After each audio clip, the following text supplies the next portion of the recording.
Hello my dear movie lovers, welcome to my channel Explanatin. आज मैं आपको explain करूंगा मार्वल के नेक्स्ट फेज़ 4 का प्रोजेक्ट जिसका नाम है सी हल्क। इसका फर्स्ट एपिसोड काफ़ी अच्छा है और हाँ, हल्क के फैंस कमेंट जरूर करें। तो फिर विदाउट एनी वेस्टिंग टाइम चलिए आज का एक्सप्लेनेशन शुरू करते हैं।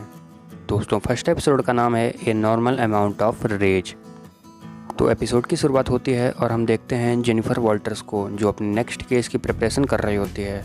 वह यहाँ पर स्पीच देती है और बताती है जूरी मेंबर्स को कि कैसे अमीर और पावरफुल लोग अपनी पावर का गलत इस्तेमाल करते हैं और हमेशा गुनाह करके बच जाते हैं।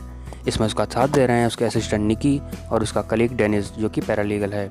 वो अपने केस के लिए आगे बढ़ते हैं एंड देन हम लोग देखते हैं कि आगे बढ़ने से पहले जेन वॉल्टर्स कैमरा की तरफ देखती है और ऑडियंस से बात करती है और वह यह बताती है कि वह हल्क है और वह हल्क कैसे बनी।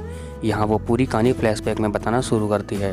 वो बताती है कि कुछ महीनों पहले वह रोड ट्रिप पर गई थी अपने कज़न ब्रूस बैनर के साथ, जो कि हमारे प्यारे हल्क हैं। और यहीं पे हमें एक बात पता चलती है कि जो ब्रूस बैनर है उनका हाथ भी ठीक होने लगा है एंड गेम के बाद से।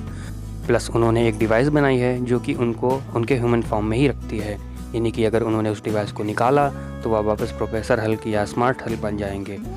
जब तक उनके हाथ में वह डिवाइस रहेगी तब तक वह ह्यूमन ही रहेंगे। वो दोनों गाड़ी में आपस में बात करते हुए जा रहे होते हैं एंड यहाँ पे जेन वॉल्टर्स काफ़ी इंटरेस्ट लेती है स्टीव रॉजर्स एका कैप्टन अमेरिका की लाइफ में। दोनों आराम से बात कर रहे होते हैं और हम देखते हैं कि अचानक से सामने साकार वाली स्पेसशिप आ जाती है, जो हम सब ने देखी थी थॉर रैग्नारॉक में, जो कि वहाँ के ग्रैंड मास्टर की थी। उस शिप को देखते ही जेन वॉल्टर शॉक हो जाती है और कार आउट ऑफ कंट्रोल होके एक गहरी खाई में गिर जाती है और भयंकर हादसा हो जाता है। जेन वॉल्टर्स गाड़ी से बाहर निकलती है, उसका काफ़ी खून बह रहा होता है, वह घायल भी होती है। इसी के साथ वह अपने कज़न ब्रूस की भी मदद करती है। ब्रूस कहता है कि मुझसे दूर हो जाओ, मुझसे खून बह रहा है, पर जिस बात का डर था वही हुआ। ब्रूस का थोड़ा सा ब्लड जेन वॉल्टर्स के घाव पर गिर जाता है और वह सी हल्क में बदल जाती है। सी हल्क बनने के बाद जेन वॉल्टर्स काफ़ी रेज हो जाती है, काफ़ी गुस्सा हो जाती है और वह आगे जंगल की तरफ भाग जाती है। कुछ देर बाद हम देखते हैं कि अंधेरा हो चुका है और सी हल्क से वह वापस ह्यूमन फॉर्म में आ जाती है। वह आगे जाती है और देखती है कि वहाँ एक लोकल बार होता है। नेक्स्ट सीन में हम देखते हैं कि जेन बाथरूम में जाती है और हाथ मुँह धोती है। वहाँ पर तभी कुछ लड़कियाँ आती हैं जो कि उसकी ड्रेसिंग करती हैं और उसे कपड़े और जूते पहना देती हैं। फिर जेन वाल्टर बाहर निकलती है, तभी उसके पीछे कुछ लड़के पड़ जाते हैं और उसे छेड़ने की कोशिश करते हैं और तभी सडनली उसकी रेज बढ़ जाती है और वो सी हल्क में बदल जाती है। सी हल्क बनते ही वो गुस्से में आकर उन पर हमला करने के लिए आगे बढ़ती है, पर तब तक ब्रूस बैनर यानी हल्क उसे वहाँ से ले जाता है। जब वह नींद से उठती है तो वह देखती है वह फिर से नॉर्मल हो चुकी है। जेन वॉल्टर्स आगे बढ़ती है और अपने कपड़े चेंज करती है और फिर वह देखती है कि हमारे लेजेंड टोनी स्टार्क एक आयरन मैन का टूटा हुआ हेलमेट वहाँ रखा हुआ है, जो हमें एंड गेम में दिखाया गया था। और इसी के साथ एवेंजर्स का थीम म्यूज़िक भी बज रहा होता है बैकग्राउंड में। फिर जेन नीचे जाती है लैब में और देखती है कि वहाँ पर स्मार्ट हल्क हैं और कुछ काम कर रहे हैं। इसी के साथ ब्रूस बैनर अपने आप को इंट्रोड्यूस करते हैं कि वह स्मार्ट हल्क हैं, हल्क की बॉडी और मेरा दिमाग। फिर वह यह बताते हैं कि यह जगह मैक्सिको में एक आइलैंड पर है और ये जो पूरी लैब है वो टोनी स्टार्क ने ही बनवाई थी और ब्रूस बैनर को गिफ्ट की थी। उसके बाद वह यह कहते हैं कि जब ब्रूस बैनर स्मार्ट हल्क बना था और जब 5 साल का गैप मिला था एंड गेम के टाइम, वो इसी लैब में एक्सपेरिमेंट करके उन्होंने अपने आप को यानी ब्रूस बैनर और हल्क को कंबाइन करके प्रोफेसर हल्क या स्मार्ट हल्क बनाया था। हल्क आगे पूरी बात समझाता है जेन वॉल्टर्स को कि गाड़ी के आगे जो स्पेसशिप आई थी वो सकारियन शिप थी, जिसने मुझे ढूंढ लिया था और वह कुछ मैसेज देने आई थी। वह मैसेज क्या था इसके बारे में वह बाद में काम करेंगे। साथ में वह जेन वॉल्टर्स को बताते हैं कि वह दोनों कजिन्स हैं और हमारी बॉडी बाकी लोगों के मुकाबले काफ़ी अलग है। हम गामा रेडिएशंस को एब्सॉर्ब कर सकते हैं, इसलिए जेन वॉल्टर्स मरेगी नहीं और वह सी हल्क भी बन जाएगी। जेन फिर हल्क से कहती है कि वह जैसे थी पहले वह ऐसे ही नॉर्मल बनना चाहती है। हल्क बताता है कि अब ऐसा पॉसिबल नहीं है, मैं खुद इतने सालों से स्ट्रगल करता आया हूँ इस बॉडी में, तो मैं तुम्हारे लिए कुछ भी नहीं कर सकता। वह जेन वॉल्टर्स को आगे ये समझाता है कि तुम्हारी जो हल्क बनने की प्रक्रिया है उसे हमें कंट्रोल करना होगा। इस काम में तुम्हें 15 साल भी लग सकते हैं, क्योंकि मुझे भी इतना ही वक्त लगा था। वह बताते हैं जब हल्क को गुस्सा आता है तो उसे कंट्रोल करना काफ़ी ज़्यादा मुश्किल हो जाता है और फिर वह जेन वॉल्टर की ट्रेनिंग करवाना शुरू करवाते हैं। नेक्स्ट सीन में हम देखते हैं कि हल्क उसे एक चैम्बर भेजते हैं और उसकी बदलने की प्रोसेस को एग्जामिन करने के लिए बड़े बड़े कटर्स को ऑन कर देते हैं। जेन गुस्से में आके कटर्स तोड़ के सारे चैम्बर में तोड़फोड़ मचा देती है और यहाँ प्रोफेसर हल्क सी हल्क को शांत कराने की कोशिश करते हैं। फिर उनको पता चलता है कि जेन वॉल्टर सी हल्क जरूर बन गई है, लेकिन वो अभी भी जेन ही है। जैसे स्मार्ट हल्क हल्क होने के साथ साथ ब्रूस भी हैं, वैसे ही सी हल्क होने के साथ वह जेन ही है। यह देखकर स्मार्ट हल्क को काफ़ी जेलसी फील होने लगती है। वह यह कहते हैं, जिस चीज़ को मुझे इतना टाइम लग गया कंट्रोल करने में, इतने साल मुझे रहना पड़ा हल्क बन के, पर तुम तो पहले से ही ऐसी हो, तुम्हारी ट्रेनिंग अब और भी आसान हो जाएगी। जो पहला चैप्टर था किताब का, अब उस पर तुम पे कोई इस्तेमाल करने की ज़रूरत नहीं है। स्मार्ट हल्क आगे ये भी बताते हैं कि तुम्हें अगर वापस नॉर्मल बनना है तो पहले तुम्हें हल्क को कंट्रोल करना सीखना होगा। अगर तुम्हारे आसपास के लोग तुम्हें गुस्सा दिला रहे हैं फिर भी तुम्हें शांत रहना होगा और इसके लिए तुम्हें ट्रेनिंग करनी होगी। और फाइनली सी हल्क ट्रेनिंग के लिए तैयार हो जाती है। हल्क यहाँ पे सी हल्क को डायलेक्टल बिहेवियर थेरेपी के बारे में बताता है एंड कहता है कि हम 2 पर्सनालिटीज़ को एक साथ कंट्रोल करना सीखेंगे और हम यहाँ योगा की भी हेल्प लेंगे। और हल्क यहाँ पर उसकी ट्रेनिंग शुरू करता है। जब जेन बेड पर सो रही होती है और हल्क को पता चलता है जब भी वह सोती है तो वो वापस जेन बन जाती है और वो जेन को जगाने के लिए एयर हॉर्न का यूज़ करता है, जिससे वो उठते ही सी हल्क में बदल जाती है और उसका बिस्तर टूट जाता है। और हल्क यहाँ पर उसे और भी चीज़ें सिखाता है, जैसे तुम्हें हमेशा स्पैंडेक्स वाले कपड़े पहनने चाहिए और तुम्हारी छत की ऊँचाई कम से कम 10 फीट की होनी चाहिए, तुम्हारा बिस्तर भी काफ़ी स्ट्रांग होना चाहिए। और यही सब उसको सिखाता है धीरे धीरे। जेन की अब फिजिकल ट्रेनिंग शुरू होती है तो वह हल्क से हर चीज़ बेहतर करती है, जैसे हाथों पर बैलेंस बनाना, बड़े बड़े पत्थर दूर तक फेंकना, उसमें भी वह अच्छा करती है। पर फिर हल्क भी उससे काफ़ी दूर तक पत्थर फेंक कर दिखाता है। लेकिन एक बात है, हल्क के अंदर पेशेंस काफ़ी है, जिसे उसने काफ़ी सालों से सीखा है, और जेन के अंदर पेशेंस नहीं। वो बार बार यही पूछती है कि मैं वापस कब जा सकती हूँ, अपना लॉयर वाला काम कब वापस शुरू कर सकती हूँ।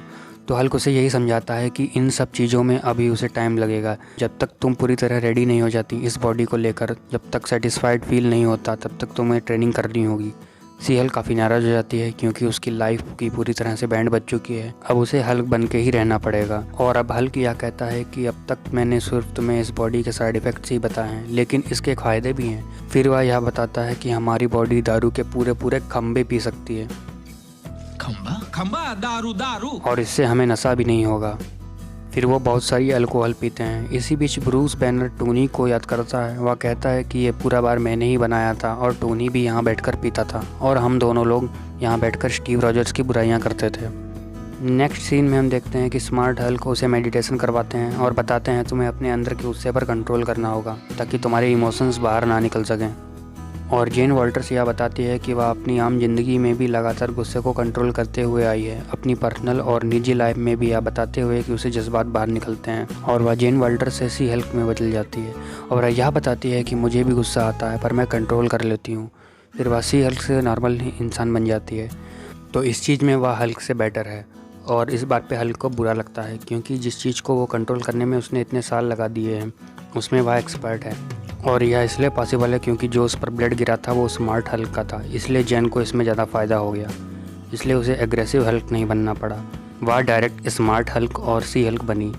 फिर उसे गुस्सा आता है और वह जीप को लेकर वापस जाना चाहती है क्योंकि वह फ्रस्ट्रेट हो चुकी है। वह कहती है मेरी खुद की एक लाइफ और मैं तुम्हारी तरह ज़िंदगी नहीं जी सकती जिसे हमेशा अकेला रहना पड़ता है। लेकिन हल्क यहाँ पर कहता है दुनिया को प्रोटेक्ट करने के लिए हर सुपर हीरो को इतना सेक्रीफाइस तो करना ही पड़ता है। जेन यहाँ पर कहती है कि वो भी लॉयर बनकर लोगों की मदद ही करना चाहती है, लेकिन मैं तुम्हारी तरह लाइफ नहीं बिता सकती। फिर वह गुस्सा हो जाती है और यहाँ से निकलने की कोशिश करती है, पर स्मार्ट हल्क उसे रोकने की कोशिश करता है और वह उसे जीप से ठोक देती है। स्मार्ट हल्क को भी यहाँ पर गुस्सा आ जाता है। जेन वॉल्टर भी रेज में आकर सी हल्क में बदल जाती है। अब दोनों में फाइट होना शुरू होती है और हल्क यहाँ पर थंडर क्लैप का इस्तेमाल करता है और सी हल्क भी यहाँ पर थंडर क्लैप का इस्तेमाल करती है और दोनों में लड़ाई होती। जेन वॉल्टर बार बार हल्क से यही कहती है कि मैं तुमसे अलग हूँ, मेरी लाइफ भी तुमसे अलग है, मैं सी हल्क या कहो हल्क भी अलग टाइप की हूँ। स्मार्ट हल्क भी उसे यह समझाता है कि जिस चीज़ को समझने में या सीखने में इतने साल लगा दिए उसने, तुम भी इतनी जल्दी उसे नहीं सीख सकते। इसी लड़ाई को करते करते वह लोग आगे जाके गिरते हैं बीच हाउस के पास और वहाँ के कई सारे पेड़ तबाह हो जाते हैं और ब्रूस का बार भी इसी लड़ाई में टूट जाता है। ब्रूस काफ़ी गुस्सा हो जाता है और वह ये कहता है कि तुम्हें अब इस बार को रिपेयर करने में मदद करनी होगी। फिर वो लोग उस बार को रिपेयर कर रहे होते हैं और रिपेयर करते टाइम ब्रूस कहता है कि तुम अपना लॉयर वाला काम कंटिन्यू कर सकती हो। And again Jennifer Walter camera की तरफ देखकर यह कहती है कि मैं जानती हूँ कि तुम झूठ बोल रहे हो। और हम लोग यह देखते हैं कि जेन वॉल्टर्स फाइनली वहाँ से निकल जाती है। और ब्रूस काइंडा सैड फील करता है क्योंकि उसके पास एक अच्छी कंपनी भी थी और वो अब चली गई है, लेकिन अब उसे ज़िंदगी अपनी कंटिन्यू करनी पड़ेगी जैसे पहले थी। और अब जो जेन वॉल्टर्स फ्लैशबैक बता रही थी अब वह यहाँ पर ख़त्म हो जाता है। और फिर वह कहती है इस चीज़ के बारे में सिर्फ आप लोग जानते हैं, निकी जानती है और ब्रूस जानते हैं। फिर वह कहती है अब वह दोबारा हल्क कभी नहीं बनने वाली और अब वापस अपने केस को लड़ने के लिए पहुंचती है। और केस जब चल ही रहा था, फाइनल सिंह की बारी होती है, तभी पीछे से हमला होता है और वह हमला करती है टिटानिया। और जेन की असिस्टेंट निकी कहती है अब टाइम है तुम्हारा सी हल्क बनने का। फिर वह अपने शूज़ को उतारती है और कहती है ये मेरी फेवरेट ड्रेस है, और यह कह के वह फिर से सी हल्क बन जाती है। टिटानिया को मार कर रोकती है और लोगों को बचाती है। उसे फाइनली कैप्चर कर लिया जाता है और अब जेन वॉल्टर यानी सी हल्क की आइडेंटिटी सबके सामने खुल चुकी है, यानी कि सबके सामने आ चुकी है। वह लॉयर होने के साथ साथ सी हल्क अटॉर्निटी एट लॉ भी है। और यहाँ पर ये एपिसोड ख़त्म हो जाता है। इसका एक पोस्ट क्रेडिट सीन भी आता है जिसमें हमें दिखाया जाता है वो दोनों उसी बार में बैठे हैं और Jane Walters Steve Rogers Captain America की पर्सनल लाइफ के बारे में डिस्कस करती है कि वह वर्जिन है या नहीं। और हल्क यहाँ पर रिवील करता है कि कैप्टन अमेरिका वर्जिन नहीं है, उन्होंने एक लड़की के साथ अपनी वर्जिनिटी लूज़ कर दी थी जब वो 1943 यूनाइटेड नेशंस की एक मिशन पर गए थे। और इसी बात पर जेन वॉल्टर्स काफ़ी खुश हो जाती है और यहीं पे ये एपिसोड ख़त्म हो जाता है। तो गाइस ये थी आज की वीडियो। मुझे उम्मीद है कि आपको ये वीडियो पसंद आई होगी।